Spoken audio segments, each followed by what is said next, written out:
Hello tout le monde, c'est Dorian, j'espère que vous allez bien car moi ça va super bien. Aujourd'hui on se retrouve pour une nouvelle vidéo. J'ai compilé pour vous aujourd'hui non pas 5 mais 10 astuces pour être le client VIP du bus, celui que tous les conducteurs de bus aimeraient avoir. Donc sans plus attendre, c'est parti!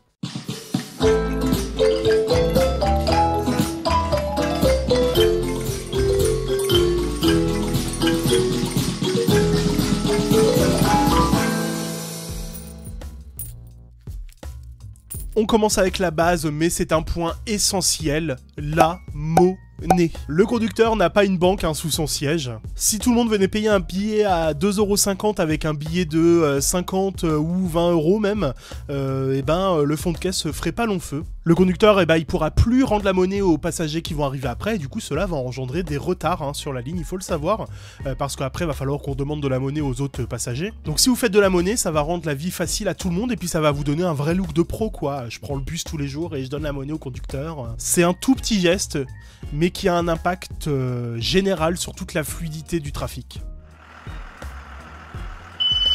C'est une règle super simple mais extrêmement importante, validez votre carte ou votre ticket. Tout d'abord parce que c'est obligatoire et c'est votre preuve de paiement tout simplement. Mais au-delà de tout ça, en fait, il faut savoir que chaque validation, elle est comptabilisée par la compagnie de bus. Ces données, elles sont cruciales parce qu'elles permettent en fait d'adapter l'offre en fonction de la demande. Si vous êtes beaucoup plus à valider, ils vont voir qu'il y a en fait beaucoup plus de monde dans le bus que ce qu'il y a actuellement et du coup, ils vont pouvoir ajuster l'offre de bus, mettre plus de bus en fait qu'il y en a en fait actuellement. Et puis c'est aussi ce qui permet de financer le service pour que il fonctionne pour tout le monde et qu'il y ait des bus pour tout le monde. Payer son ticket de bus, c'est tout simplement contribuer au service public.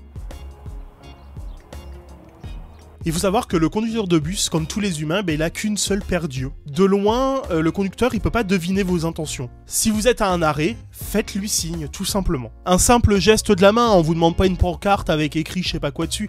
Un simple geste, ça suffit en fait pour savoir que vous l'attendiez. Si vous faites rien, les conducteurs de bus, ils peuvent penser que vous êtes juste là en train de vous reposer à l'arrêt de bus si vous êtes assis sur le banc, ou tout simplement que vous attendiez une autre ligne. Et du coup, ils pourraient passer sans s'arrêter. Donc faire signe au conducteur, ça vous évitera d'attendre le prochain bus si c'était celui-là que vous voulez prendre, et puis ça évitera au conducteur de s'arrêter pour rien si vous souhaitez pas le prendre, tout simplement. Prendre le bus 179, puis le bus 172 à 18h54. Anticipez et ne vous fiez pas au hasard. Avant de partir, vérifiez les horaires et l'itinéraire sur l'application mobile auprès des agents de votre ville, pour être sûr que vous allez au bon endroit. La majorité des applications, en plus, elles indiquent les retards en temps réel. Comme ça, ça vous permet de savoir si vous avez le temps de prendre un café ou courir pour aller choper votre bus. Ou si vous devez envisager tout simplement de prendre un autre itinéraire en cas de problème sur votre ligne. C'est vraiment la clé pour éviter le stress quand vous prenez les transports en commun. C'est une règle de bon sens, mais on l'oublie parfois. En fait, c'est pour que le flux de passagers se fasse le plus rapidement possible et éviter qu'on perde trop de retard. Vous montez par l'avant, en plus c'est là où majoritairement il y a les valideurs, et vous descendez par l'arrière, ça fait un cercle en fait tout simplement. Parce que si les passagers essaient de monter par la même porte, ça crée des embouteillages tout simplement, ça fait des bouchons. C'est une question tout simplement de fluidité qui permet de rendre le trajet beaucoup plus rapide et éviter qu'on prenne des retards. Votre sac à dos, lui, n'a pas payé sa place, alors pourquoi est-ce que vous le mettez sur le siège à côté de vous? Quand le bus il est plein, les places elles sont faites pour les gens, pas pour les objets. C'est vraiment une question de respect pour l'espace vital de tout le monde dans le bus. Parce que quand vous mettez votre sac sur le siège, vous obligez une personne à rester debout. Le sac à dos, du coup, ça se met sur les genoux ou aux pieds, voilà, c'est un geste de courtoisie mais qui fait plaisir à tout le monde. Et ça fera surtout la différence quand il y a des bus qui sont bondés. Votre musique elle est peut-être géniale, mais tout le monde n'a pas envie d'en profiter. Le bus c'est un espace qui est partagé par des personnes qui ont des envies et des besoins différents. Tout simplement. Certains veulent lire, d'autres veulent tout simplement se reposer, d'autres veulent travailler, voilà, et chacun est libre de faire ce qu'il veut dans le bus. Et donc le bruit des musiques, des jeux vidéo ou des vidéos que vous regardez, ça peut être très dérangeant pour tout le monde. Donc baissez le volume ou mettez vos écouteurs, c'est la règle la plus simple, mais la plus basique, pour que le voyage se passe pour le mieux et qu'il y ait un peu de calme en fait pour tout le monde dans le bus. Quand le bus il démarre ou quand le bus il s'arrête, il peut y avoir des à-coups. Tenez-vous à une barre ou à une poignée tout simplement. Et ne vous laissez pas tomber sur la personne d'à côté. C'est une question de sécurité pour vous et de confort pour les autres usagers tout simplement. Ne pas se tenir, c'est non seulement dangereux, mais c'est aussi un manque de respect pour les personnes sur qui vous allez tomber en fait, tout simplement. Donc tenez-vous aux barres de maintien.